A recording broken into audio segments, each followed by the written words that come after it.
सुप्रभात दोस्तों, आप सभी का स्वागत है हमारे चैनल पर। आशा करती हूँ कि आप सब ठीक और स्वस्थ होंगे। तो चलिए आज की ताजा सुबह और गर्म चाय की चुस्कियों के साथ बढ़ते हैं देश और दुनिया से जुड़ी मुख्य खबरों की ओर। दोस्तों, देश में कोरोना का कहर बढ़ता ही जा रहा है। इसी के चलते कई राज्य फिर से लॉकडाउन की ओर बढ़ रहे हैं। वहीं इसी बीच पीएम मोदी ने एक बड़ा ऐलान भी कर दिया, जिसकी जानकारी आज हम आपको इस वीडियो में देंगे। बस आपको इस वीडियो के साथ अंत तक बने रहना है।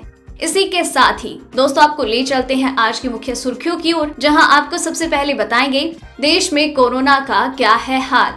वहीं बताएंगे पंजाब में फिर से लग सकता है लॉकडाउन, कैप्टन आज लेंगे आखिरी फैसला। साथ ही बताएंगे पीएम मोदी ने लिखा धोनी को पत्र, माही ने दिया ये जवाब। वहीं दिल्ली में 5 महीने बाद खुलेंगे मैखाने, होटल बार में मिल सकेगी शराब। साथ ही बताएंगे चीन को फिर झटका, भारत के बाद इस देश ने भी लगाया कई ऐप्स पर बैन। इसी के साथ अगली खबर में आपको बताएंगे आज आपके राज्य का मौसम का हाल और बताएंगे आपको क्या है पेट्रोल डीजल के आज के दाम। साथ ही बताएंगे बड़ी खबर, नीम के पत्तों से खत्म होगा कोरोना वायरस, भारत में किया जाएगा ह्यूमन ट्रायल। वहीं 1 सितंबर से महंगी हो जाएगी फ्लाइट टिकट, सरकार ने बढ़ाई हवाई सफर से जुड़ी ये फीस। साथ ही बताएंगे मोदी सरकार की स्कीम, खाता खुलाकर अपनी पत्नी को बनाए आत्मनिर्भर, हर महीने होगी कमाई। बड़ी खबर, लोन लेने वाले किसान 31 अगस्त तक कर ले ये काम, चुकाना पड़ेगा 4 की जगह 7% ब्याज। खुशखबरी, अब फ्री में होगी ट्रेन टिकट की बुकिंग, जाने कैसे मिलेगा ये शानदार फायदा। जी हाँ दोस्तों, ऐसी और भी कई बड़ी खबर और अपडेट निकलकर सामने आ रही है, जिनकी सटीक जानकारी हम आपको इस वीडियो में देंगे। लेकिन उससे पहले आपसे एक छोटी सी रिक्वेस्ट है। इस वीडियो को बनाने में मुझे बहुत मेहनत लगती है, तो उस मेहनत के लिए वीडियो पर एक लाइक जरूर कीजिएगा।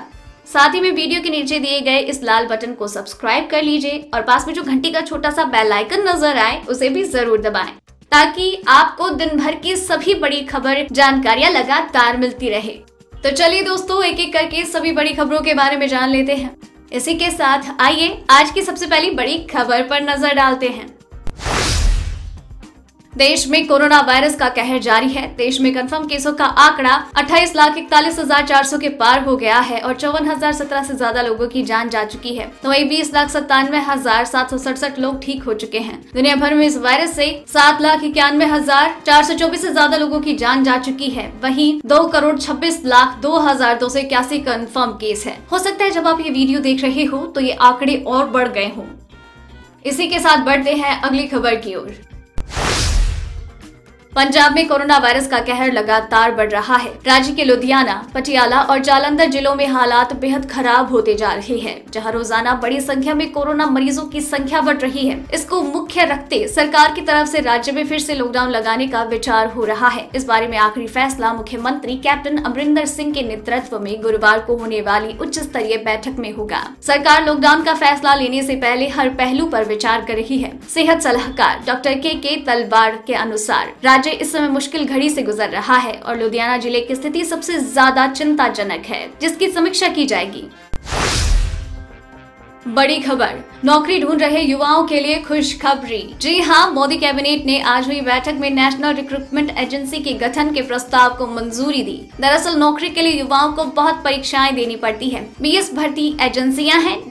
ऐसे में हर एजेंसी के लिए परीक्षा देने के लिए कई जगह जाना पड़ता है, पर अब नेशनल रिक्रूटमेंट एजेंसी टेस्ट लेगी। इससे करोड़ों युवाओं को लाभ होगा। इसके तहत साल में 2 बार टेस्ट होगा और 1000 टेस्ट सेंटर होंगे। ये सेंटर जिला हेडक्वार्टर में बनाए जाएंगे। उम्र में छूट नहीं होगी। फीस कंसेक्शन भी पहले के जैसा ही होगा। इसके तहत परीक्षाएं 12 भाषाओं में होंगी। नेशनल रिक्रूटमेंट एजेंसी का हेडक्वार्टर दिल्ली में होगा। एक परीक्षा से छात्रों का पैसा भी बचेगा, उनको बहुत दौड़ धूप भी नहीं करनी पड़ेगी। वहीं भारत को 2 वर्ल्ड कप जिताने वाले पूर्व कप्तान महेंद्र सिंह धोनी ने हाल ही में इंटरनेशनल क्रिकेट को अलविदा कह दिया था, जिसके बाद पीएम ने भी उन्हें पत्र लिखकर उनकी उपलब्धियों की तारीफ की। अब महेंद्र सिंह धोनी ने भी पीएम को ट्वीट करके इसके लिए धन्यवाद कहा। धोनी ने ट्वीट करते हुए लिखा, एक कलाकार, सैनिक और उनकी मेहनत और बलिदान को सभी पहचाने। शुक्रिया पीएम नरेंद्र मोदी, आपकी ओर से मिली शुभकामनाओं के लिए। मोदी ने इससे पहले लिखा था, आप में नए भारत की आत्मा झलकती है, जहां युवाओं की नियति उनके परिवार का नाम तय नहीं करता, बल्कि वो अपना खुद का मुकाम और नाम हासिल करते हैं। इसी के साथ बढ़ते हैं अगली खबर की ओर। दिल्ली वालों के लिए सरकार की तरफ से बड़ी खुशखबरी आई है। जी हाँ, राष्ट्रीय राजधानी दिल्ली में रहने वाले शराब के शौकीनों के लिए अच्छी खबर है। दिल्ली में 5 महीने के बाद सरकार ने होटल्स और बार में शराब बेचने की अनुमति देने का फैसला कर लिया है। दिल्ली सरकार ने इसके लिए आबकारी विभाग को गाइडलाइन बनाने का निर्देश भी दे दिया। आपको बता दें कि कोरोना वायरस को लेकर लागू लॉकडाउन और उसके बाद अनलॉक प्रक्रिया के शुरू होने के बाद देश के कई राज्यों में शराब बिक्री की अनुमति दे दी गई है।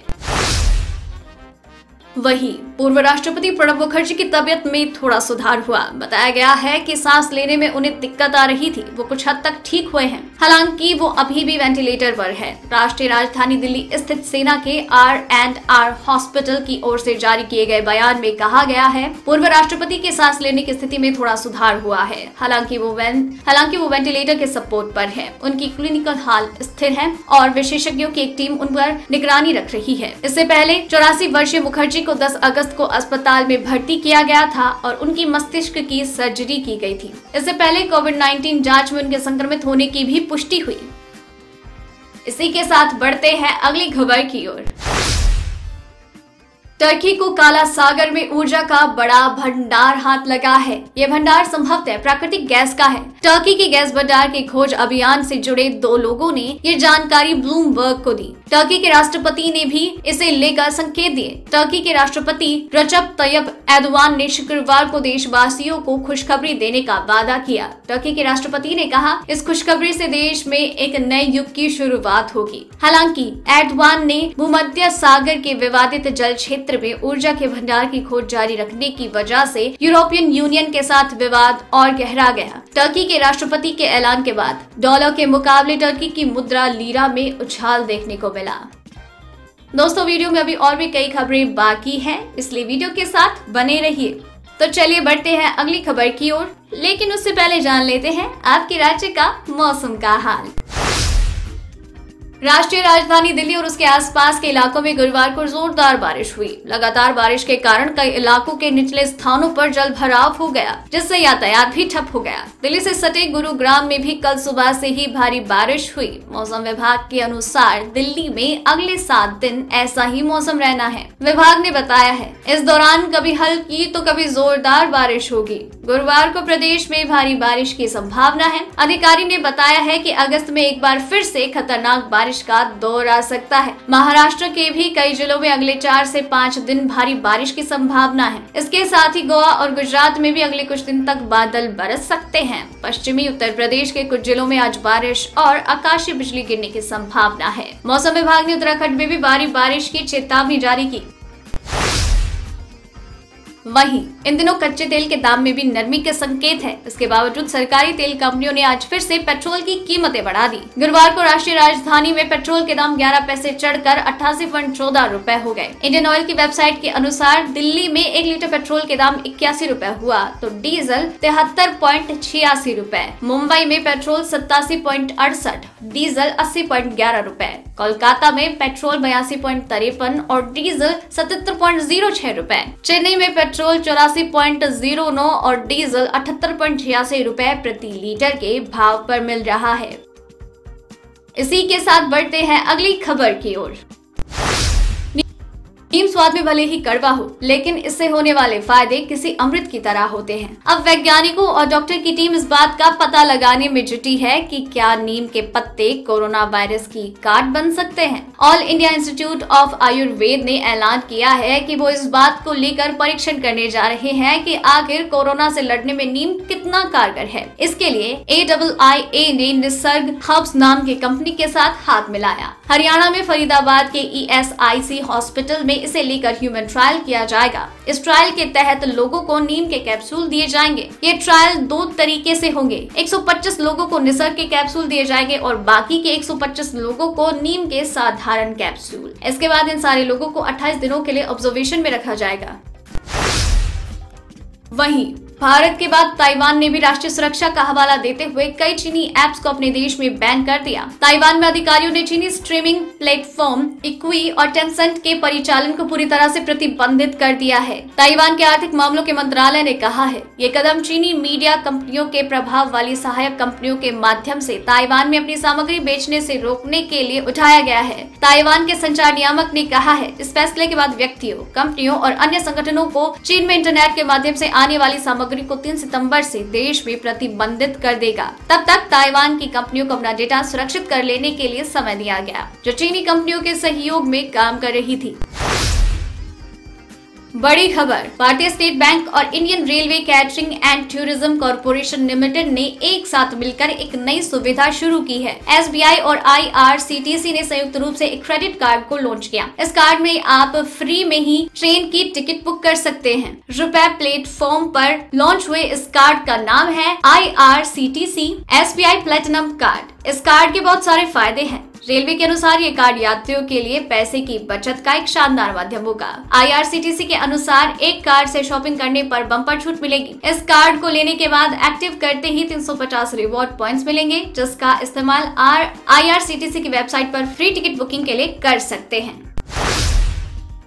अगर आप हवाई यात्रा करने वाले थे या करते रहते हैं तो ये खबर आपकी जेब पर वजन बढ़ा देगी, क्योंकि केंद्र सरकार ने एयरपोर्ट पर यात्रियों से ली जाने वाली सिक्योरिटी फीस में बढ़ोतरी की है। इस बार सरकार ने एविएशन सिक्योरिटी फीस में 10 रुपए प्रति यात्री की बढ़ोतरी की। अब एविएशन सिक्योरिटी फीस बढ़कर 160 रुपए प्रति यात्री हो गई। ये बढ़ोतरी 1 सितंबर से जारी होने वाली एयर टिकट पर लागू होगी। एयरपोर्ट पर बढ़ते सुरक्षा खर्च की लागत को वहन करने के लिए एविएशन सिक्योरिटी फीस में बढ़ोतरी की गई है। इससे हवाई यात्रा महंगी होने की संभावना जताई जा रही है। CISF देश के 61 एयरपोर्ट पर सुरक्षा उपलब्ध कराती है। कोरोना वायरस के कारण एयरपोर्ट पर फुटफॉल में कमी आई है, जिसके कारण सुरक्षा लागत में बढ़ोतरी हुई।